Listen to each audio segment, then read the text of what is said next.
And welcome into another exciting edition of Locked On 76ers. Keith Pompey, Marc Farzetta. Keith, I think it goes without saying, I don't think 76ers jerseys are going to be flying off the shelves at the NBA store in Abu Dhabi. We'll talk about their final game of 2 against the New York Knicks, 0-2 in Abu Dhabi. All that and more in this edition of Locked On 76ers.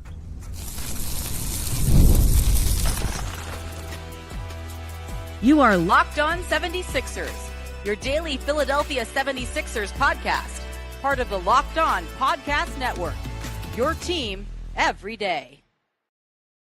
And we do thank you for making Locked On 76ers your first listen every day, part of the Locked On Podcast Network, your team every day. This particular episode is brought to you by FanDuel. Head to FanDuel.com right now to download the FanDuel app, and your first $5 bet win, that wins you $300 in bonus bets to use across the FanDuel app. So head to FanDuel.com to get started. That's FanDuel.com. Keith Pompey, Marc Farzetta. 76ers lose both games against the Knicks in Abu Dhabi. I'm sure it was a great show for the Abu Dhabians. I don't know. But they put out a great presentation and all that, as the NBA did. A lot of fun watching the promos of historic moments in the NBA. But when it came to watching basketball, Keith, I'm glad we got to see VJ Edgecombe and Tyrese Maxey share the backcourt. I'm glad we got to be reminded of how much of an athlete VJ Edgecombe is. Has another slam dunk, a skyscraping slam dunk, tomahawk dunk, if you will, in today's basketball game. And we got to see the guys work on some things. But my number one takeaway, Keith, and I don't know if this matches yours, is even without Joel Embiid and Paul George, and yes, albeit a preseason game, 17 hours away in Abu Dhabi by flight, the 76ers still have a lot to work on before the regular season gets underway. Yes and no. Like, I'm going to be honest. Like, we didn't learn anything about the 76ers. Nothing. Okay. Nada.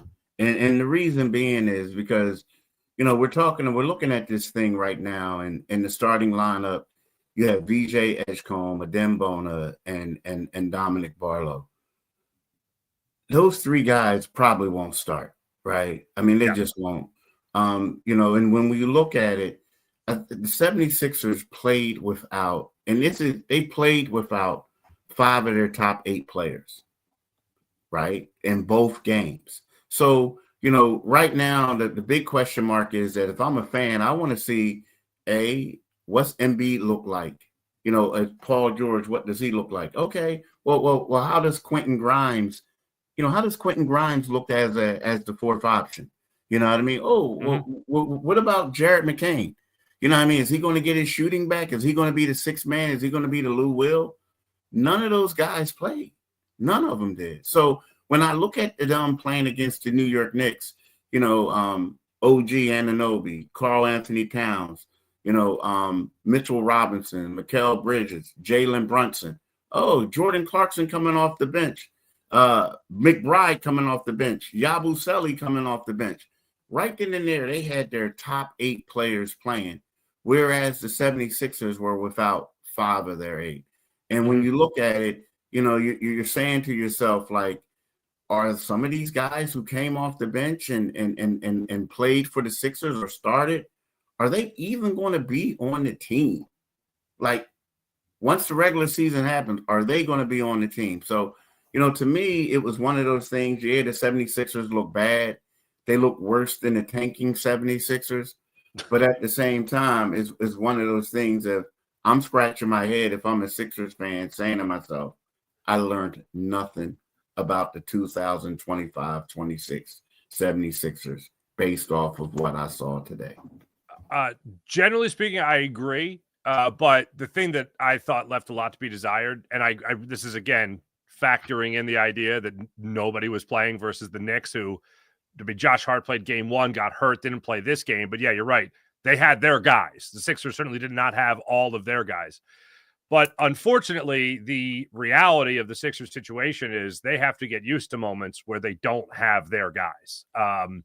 VJ Edgecombe, look, if he was a great athlete in summer league and he was a great athlete coming out of college, he looked like a freak athlete over the last 2 games, just in terms of his jumping ability, his quickness, his defensive effort, and everything there. Like, he looks great. As far as athleticism goes, he is even more off the charts than we expected at the close of summer league. So he's improved in that. But yeah, it's going to take a while for these guys who are going to have to play games together. It's going to take a while for them to find that chemistry. And that's what I'm referring to as they look like they're far apart as that goes. But it's unfortunate that the way I'm accustomed to watching the 76ers play is without Paul George, is without Joel Embiid, and it's with whatever it was, 58 different starting lineups like it was last year. So with that in mind, I watched this and went, okay, they still got a long ways to go. And hey, look, it's the second preseason game. They played both these games in Abu Dhabi. They don't play again for about another week until they play Friday against the Orlando Magic in South Philly. But with that, looking at it from that like those glasses on, a lot of lack of fluidity, which I expect in the preseason, quite frankly. But I will say this. I look at all the young guys. I look at a guy like Janai Broom. I look at a guy like VJ Edgecombe, obviously. And all I look for in preseason play in any sport, not just basketball, but all sport, just don't look scared. Look like you belong. Don't look like the moment's too big for you. And especially with VJ Edgecombe, that's the obvious. And I thought also with Janai Broom, I didn't think the moment was too big for those guys playing these two games in Abu Dhabi. They look like they wanted the basketball. They look like they wanted to be aggressive. They look like they wanted to put their teammates in good positions to make plays on assists or feeds or whatever, moving the ball around.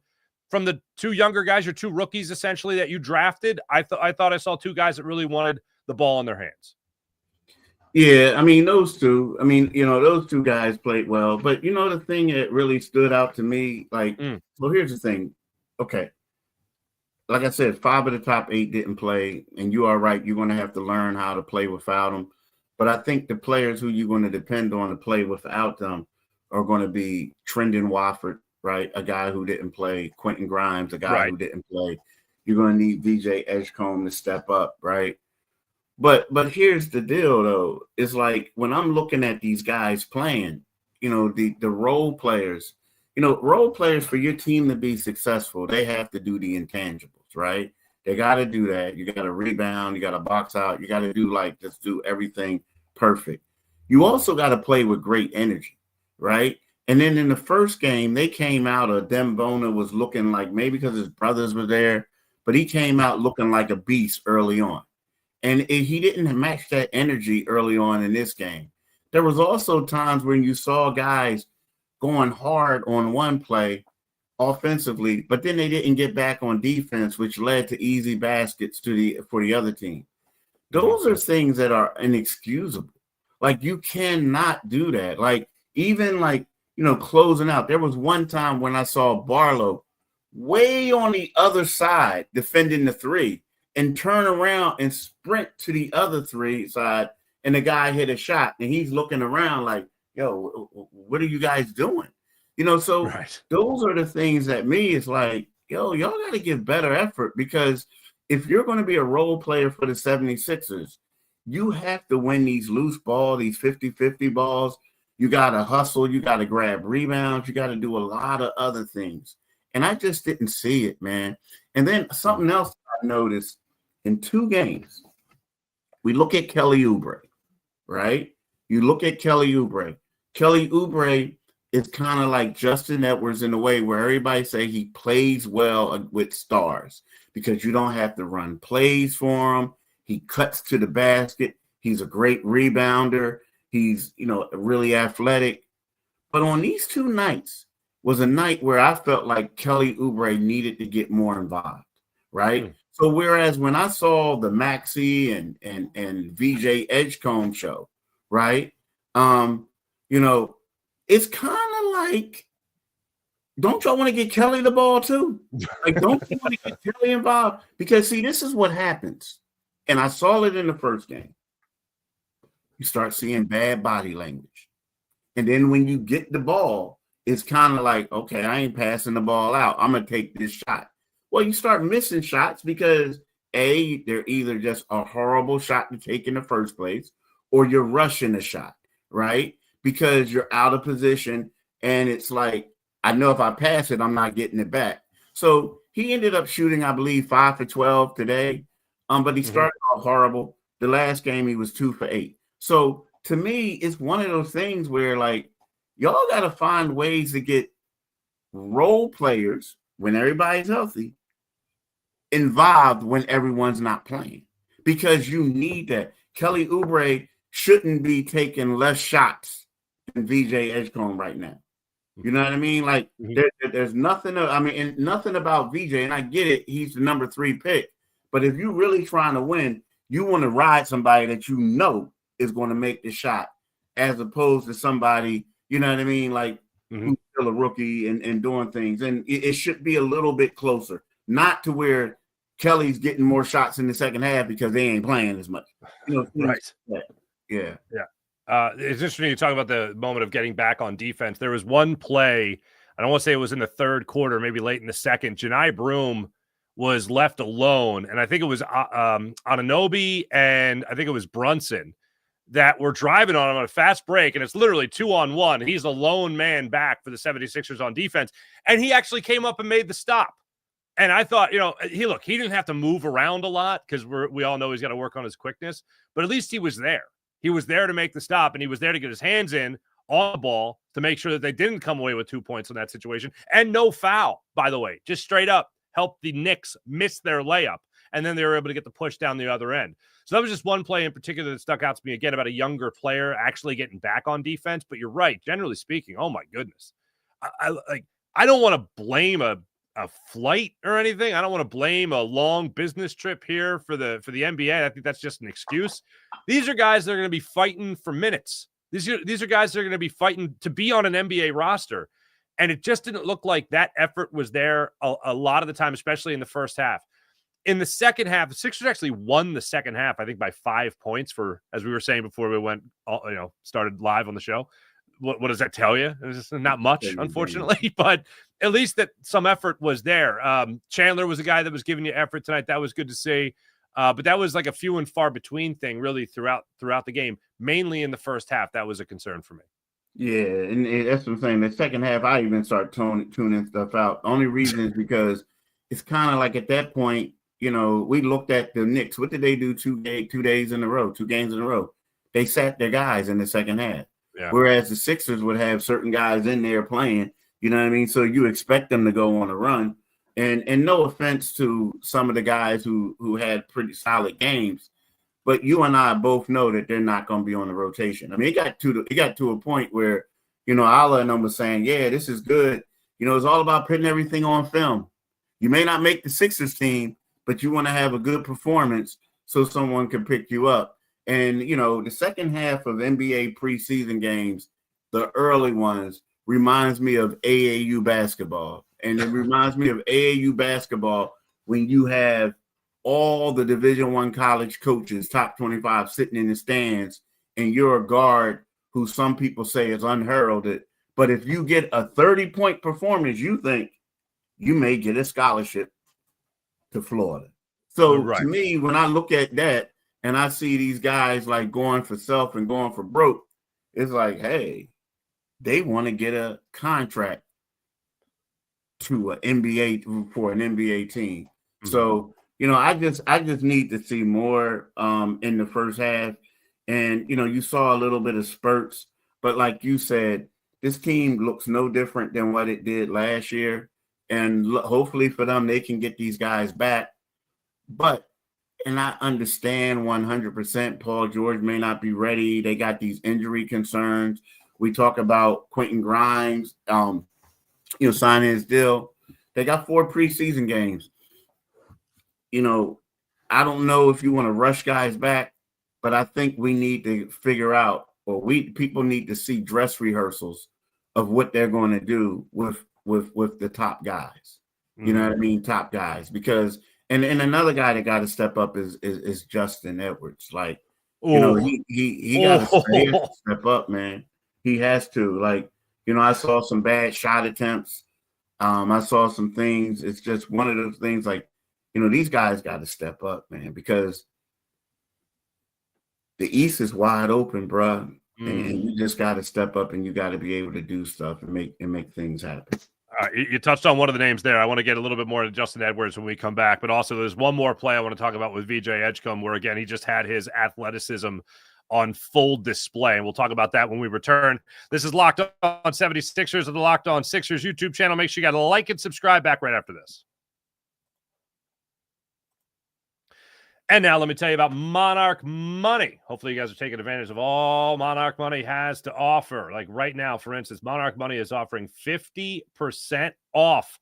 50% off with monarchmoney.com when you use promo code LOCKEDONNBA for your first year with Monarch Money. Now, Monarch Money really helps you understand your financial accounts. Some people don't even know their financial accounts, whether it's 401ks, properties, or maybe investments. Well, you want the full picture? Monarch Money helps you get that full picture at monarchmoney.com. Monarch Money is built for the busy people with busy lives. And if you're putting off organizing your finances, Monarch Money can help you organize your finances. Monarch Money does the heavy lifting for you, so you can link all your accounts in minutes. You can see clear data visuals. You can get smart characterization of your spending and finally feel in control of your money with Monarch Money. And guess what? You don't even have to use a spreadsheet. That's how great Monarch Money is. You can identify what you need to save for instance, car, college, dream vacation. Monarch Money helps you do that. So don't let financial opportunities slip through the cracks. Use promo code LOCKEDONNBA at monarchmoney.com. That's promo code LOCKEDONNBA at monarchmoney.com for half off your first year. That's monarchmoney.com, 50% off with promo code LOCKEDONNBA at monarchmoney.com. Before we get into the bad of Justin Edwards a little bit more, the good of VJ Edgecombe, and I'll say this again for people just joining us. We knew he was a great athlete coming out of Baylor. We saw him be a great athlete through 2 games in the summer league. He looks like weightlifting program and all that stuff, adding on some muscle between summer league and now it looks like that has also helped take his athleticism to another level. He has just looked incredible in these first 2 games. Speaking about athleticism and athleticism alone, he's looked incredible. He had the tomahawk jam in the first quarter of today's game that was pretty awesome. He had a great steal at midcourt, threw it back to Bona, which I thought was an interesting decision, but whatever. But still was able to get the steal there at midcourt. And then had another play, Keith. I have not seen too many of these plays. The rundown block with the outside hand. With the right hand, he comes around and gets the rundown block. Like that, it was early in the third quarter he made that play. It wasn't like he slapped it off the backboard. He rejected it back to midcourt. And I thought he showed his speed on that. He showed great hands on that. And obviously getting another hash mark in the box score is also a good thing. But I thought that play in particular, that was showing off his athleticism as well. Yeah, he did show off his athleticism, but there were a couple plays. Like, did you see when he hit the air ball 3 in the corner? That was not good. Yeah. So, I mean, and again, it's like he's a young player. He's developing. Like right now, what he is he has a lot of potential. He has a lot of potential to be great, and he's showing us that. There was a couple plays on the defensive end where I felt like, he was caught in no man's land, right? Or I'm talking about in the first half, like, what I mean, against Brunson, where I saw him guarding him. But then again, like you said, that block, it was great. What I would like to see is I would like to see him shoot the ball a little bit better overall. He did have 10 points, but he shot 3 from 9. Now, again, the shots that he made 1 3, which was good, and he made 2 athletic plays, right? But there was times where, if you notice, they left him open in the perimeter. And he took the shot, but he missed the shot. Now, again, this was kind of like the knock on him in college, right? Mm-hmm. They said he needed to work on his 3-point shooting, and he also needed to work on his dribbling. They said he was more of an athlete. So with that being said, you can see where if I'm the 76ers, at least initially, I really want him to come along, right? I want to start Quentin Grimes because, until he gets up to a level and then he can take over. But as you said, in that role, by doing that, he can just focus on what he does athletically. And then once he develops the shot, gets a little bit more comfortable with the speed of the game and everything like that, then you can have him. But yeah, I agree with you. The athleticism was there. I just would like to see, better shooting from him. Because, here's the deal. Like, this is a preseason game, right? Mm-hmm. And when I look at these preseason games, again, I'm kind of focused on more like, what are you doing in the first half when you're going up against their starters? Because like in the second half, to me, that was more like a G League game where you expect him to do what he has to do. You know what I'm saying? Like he's Absolutely. like the best athlete. But so to me, I would like to see that. But again, the things that I'm bringing up are things that people said about him. So it's like the work ethic and everything. He'll get there. It's just going to be a little bit more of a process. The air ball, by the way, I marked it in my notes. It was about the 5-minute mark of the first quarter. Air ball to corner 3 on the feed from Maxey. I thought Maxey did a good job of swinging the basketball around, found VJ in the corner, and he wasn't short on it. In golf, you call that you missed it on the short side. You got to miss it on the far side, the pro side. And he did that. He overshot the rim. Not ideal, Keith. Not ideal. Then later, he also clanked a 3 after there was some good ball movement. But again, him just shooting the shot, having the confidence to shoot the shot, I thought was good. There was another good ball movement there from Maxey and Walker. I think Walker actually got credit on the assist for this one, and that was VJ Edgecombe's 3, and that went down in the first quarter around the 3:30 mark. And then the second quarter, or excuse me, at the end of the first quarter, this also impressed me about VJ Edgecombe today. I like this from Nick Nurse. It looked like they wanted VJ Edgecombe, despite Maxey still being in the game. It looked like they wanted VJ Edgecombe to have the ball in his hands for the last shot. And I love that. In a preseason game, end of the quarter, it looked like they were deliberately trying to have VJ Edgecombe take, I think it was Brunson on him at the time. He ended up missing the shot.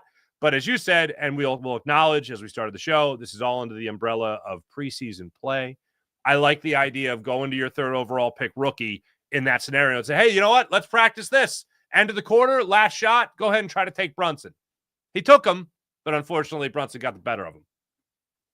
Yeah. I mean, it is what it is. You got you baptism by fire. We're talking about, and I love it. And I love it. They went up against they had him guarding an all NBA point guard who's one of the best point guards, one of the best offensive players in the league, right? One of the guys that's tough to stop. And then going up against them, and then you had Mikal Bridges. So the thing is just that the Sixers just need to. Even like, see, the thing is, this is the one thing that I will say about the 76ers. For the first 3 minutes of the first game, I saw something where I said, okay, when Embiid's out of the game, Paul George's out of the game, you're going to get up and go, and you're going to run, and you're going to do this, and I saw that. Then after that, they went away from it a little bit. It was more like, it was controlled chaos in a way, and what I mean by that is you see Maxey come out, dribble a little bit, he'll attempt the big 3, or he'll come up and he'll pass the ball. Like today, he passed the ball. There was one time where he's dribbling, he passed the ball to VJ, but then VJ had the shoe off, so he passed it back to him, right? Yes. Like, I would love to see in that instance where Maxey is dribbling and you have somebody at the high post or whatever, and as soon as they give Maxey a look, and they sprint to the basket or they do something, and they find them in there. To me, it just looked like the structure was kind of missing a little bit today. It was like just guys doing stuff. There was a couple of times when I saw Drummond roll into the basket, but they didn't find him. You know what I mean? It reminded me of like just guys were just out there playing. And in order for the 76ers to be successful, I think that they got to find guys more so than just finding a guy at the 3-point line. Like when you see these dudes cutting, you got to make it a point to give them the ball, right? Because all I saw was them is spreading, slinging it out, trying to get somebody at the 3-point line. Yeah, I agree. I think that was a mid-court play. I think you're talking about. They crossed the line, and Maxey has the ball. VJ Edgecombe has the ball under his arm and his shoe in his hand, and then threw it back to Maxey. And I went, "All right." I guess. And Nick Nurse is like, "Time out." Yeah. Yes. Yeah. Like that's not okay. All right, preseason, right? Preseason in Abu Dhabi. All right, when we come back, we'll talk a little bit more about Justin Edwards and also what the Sixers need to do between now and next Friday when they play the Orlando Magic in South Philadelphia. All that and more when we return. This is Locked On 76ers on the Locked On Sixers YouTube channel. Like and subscribe. And right now, let me tell you about FanDuel and how incredible FanDuel is. You guys could be having yourself a real good time on FanDuel, especially this NFL season. FanDuel's in full swing, as is the NFL. And right now, new customers can bet just $5 and get $300 in bonus bets if your first $5 bet wins. Yeah, that's right. You'll unlock $300 in bonus bets to use across the app if your first $5 bet wins. I love using FanDuel. Oh, you have such a great time on FanDuel when you talk about props, parlays, same game parlays. You also talk about live lines as all the action unfolds in front of you. Whether you're a casual fan or love diving into stats, FanDuel makes the game day experience so much more exciting. So download the FanDuel app today. Go to FanDuel.com. Download the app to get started. That's FanDuel.com. And once again, new customers, place your first $5 bet, and if it wins, you'll unlock $300 in bonus bets to use across the FanDuel app. So go to FanDuel.com to get started and download the FanDuel app today at FanDuel.com. So, Keith, we might look at a guy like VJ Edgecombe and say, okay, well, we get rookie mistakes. You know, he's taking the shots 0 for 6, whatever it might be from beyond the arc, like he was in game 1. He hits a 3 today. He airballs a 3 from the corner. All right, is a rookie mistake. Justin Edwards, not a rookie. Justin Edwards played himself into a nice contract last year for himself, considering where he started and where he finished. Summer League comes and goes. Not good for Justin Edwards.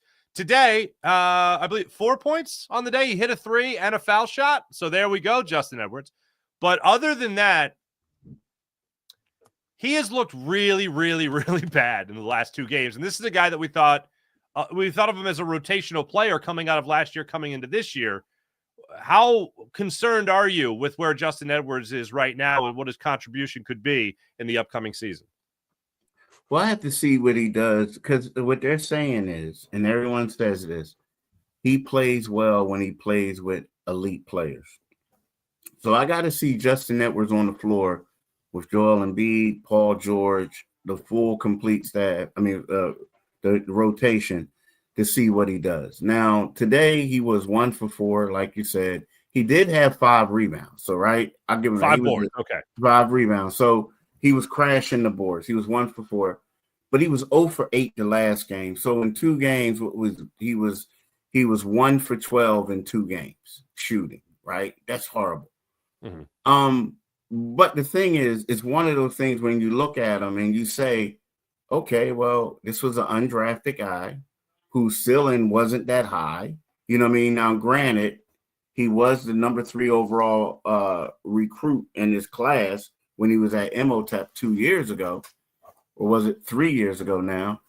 But at the same time, is one of those things. You are right. He has to play better.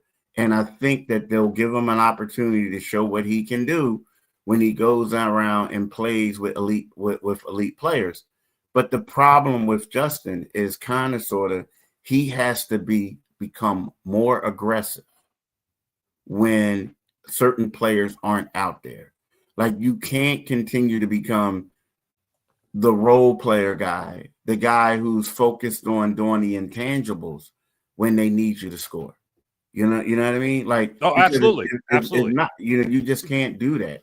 And I think that's what happens. And you're going to have poor nights shooting the ball, but you got to bring more energy, more effort, because he was also one of the guys who was just standing around there. But again, the 76ers will tell you that, in their opinion, Justin Edwards plays a whole lot better when you have him out there with elite players.